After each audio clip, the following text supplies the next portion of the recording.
Vocês estão preparados? Tenho que te revelar isto urgente. Você precisa saber disso. Não podem esconder a verdade de você. Espero que ainda dê tempo de você ver este vídeo. O conflito bélico que se há desatado tão fortemente contra o povo de Israel, deixe-nos lembrar disso no relógio. O Israel profético de Deus desempenha um papel-chave. Esta nação será o epicentro das chocantes tribulações dos últimos dias. Todos os eventos centrais do fim dos tempos e do retorno de Jesus Cristo ocorrerão por volta da Terra Santa dada por Deus ao patriarca Abraão e a toda a sua descendência. Devemos entender a origem e formação sobrenatural de Israel e entender por que eles existem tão hostilidades irracionais e permanentes nesta terra. Israel foi fundada por um ato soberano de Deus. Abraão, pai da fé, foi o escolhido de Deus para formar esta nação. Deus deu-lhe a instrução para deixar sua casa e seus parentes para ir para tomar esta terra. Podemos ver em Gênesis capítulo 12, verso 1. Sai-te da tua terra, da tua parentela e da casa de teu pai, para a terra que eu te mostrarei. No versículo 7, uma vez que chegou à terra, no mesmo capítulo 12, esclarece que este local também será para sua descendência. Então, o Senhor apareceu a Abraão e disse: Darei esta terra para você e para seus descendentes. Abraão construiu ali um altar e o dedicou ao Senhor. Esta promessa de Deus dada a Abraão e seus descendentes tem dois significados fundamentais que nos ajudarão a entender por que os constantes conflitos nesta área e seu passado espiritual. A descendência de Abraão tem dois aspectos fundamentais: o terrestre e o espiritual. Vamos ver qual é a promessa de Deus a Abraão sobre como seria sua descendência. Certamente, abençoarei, multiplicarei seus descendentes até que seja incontável, como as estrelas do céu e a areia à beira-mar. Seus descendentes conquistarão as cidades de seus inimigos. Gênesis 22, 17.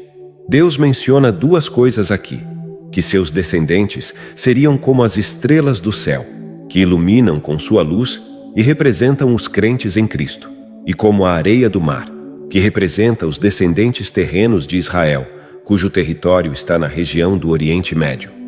Jesus disse em Mateus 5, 14, que nós, cristãos, somos a luz do mundo. Por esta razão, devemos iluminar e ser uma bênção para aqueles que nos rodeiam. Apocalipse 22, 16 chama Jesus de a brilhante estrela da manhã, e o apóstolo Paulo reafirma essa ideia em Filipenses 2, 15, onde diz que nós, cristãos, somos como luminares do mundo, ou seja, como estrelas que iluminam refletindo Cristo, num mundo cheio de pessoas perversas e corruptas. Também vemos em Daniel 12, 3, que aqueles que são sábios brilharão como o brilho do firmamento, e aqueles que ensinam a justiça à multidão brilharão como as estrelas para sempre na eternidade. As estrelas são celestiais e representam a igreja, enquanto a areia representa um povo terreno de descendentes, que hoje é a nação de Israel, com um território que inclui Jerusalém. Tanto o Israel espiritual como o Israel terrestre existem ao mesmo tempo, e um não substitui o outro. Deus cumprirá a promessa feita a Abraão sobre a terra, porque Deus não descarta sua cidade, que originalmente se formou para trazer o Messias. Eles são hoje os descendentes naturais de Abraão.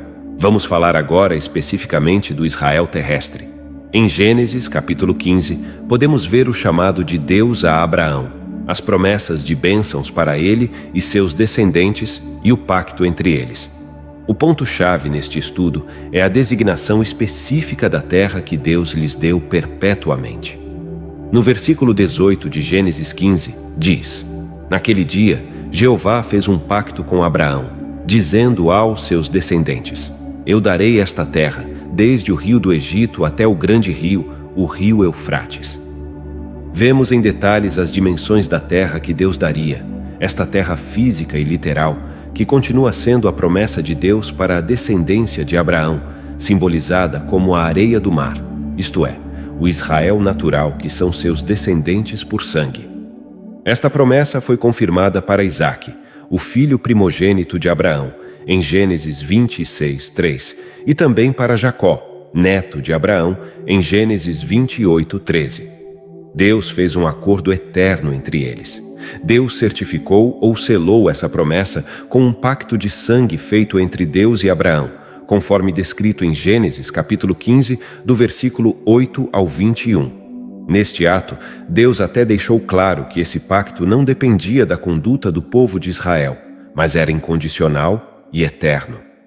No Salmo 89, também é explicado que esta aliança não seria quebrada, mesmo se o povo se rebelasse contra os mandamentos de Deus. Agora, o mais impressionante é que essa profecia bíblica dos últimos dias foi cumprida quando o povo de Israel tornou-se uma nação novamente em um único dia, marcando o início dos tempos finais.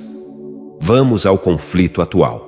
Suas raízes mais profundas remontam a Abraão e sua esposa Sara, que não podiam ter filhos. Deus prometeu que Sara daria à luz, mas eles concordaram que Abraão teria um filho com sua escrava egípcia Hagar, nascendo Ismael, mas a promessa de Deus estava com Isaque, filho de sua esposa Sara. Quando Sara milagrosamente se curou de sua esterilidade e ficou grávida de Isaque, Deus prometeu a Abraão que sua descendência herdaria a terra de Canaã, que inclui o que é hoje conhecido como Israel e os territórios palestinos. O atual conflito entre Israel e os palestinos tem suas raízes na disputa pela terra e autodeterminação. Israel foi estabelecida como nação em 1948, levando a um conflito com a população palestina que já vivia na região e criando um grande número de refugiados palestinos. Este conflito envolve disputas territoriais, controle de direitos e autodeterminação de Jerusalém e muitos outros tópicos complexos. A busca por uma solução pacífica e sustentável para a faixa de Gaza é um desafio constante. Para o inimigo do povo de Israel, que deseja assumir o que Deus lhes deu, é uma tentativa de atacar, mas Deus defenderá Israel. Eles podem tentar 1000 vezes, mas não terão sucesso.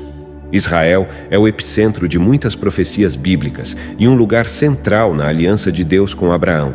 É uma terra escolhida por Deus e o centro espiritual do mundo, onde o próximo governo mundial, liderado pelo Anticristo em uma confederação de 10 nações, tentará destruir o povo escolhido de Deus e anular a promessa do Altíssimo. O Anticristo e o falso profeta serão julgados por Deus, e ninguém pode roubar o que pertence ao povo que Deus escolheu. Satanás odeia a Deus, seu povo e seus descendentes, e sempre tentou destruí-los. O retorno do Senhor Jesus ao Monte das Oliveiras, em Jerusalém, é uma profecia que descreve um evento futuro, a segunda vinda de Jesus Cristo, em que ele retornará à terra no final dos tempos. Rezemos para que o povo de Israel possa superar os momentos difíceis de ataques terroristas e para que Jesus volte logo, restaure seu povo, cure a terra e estabeleça seu reinado eterno.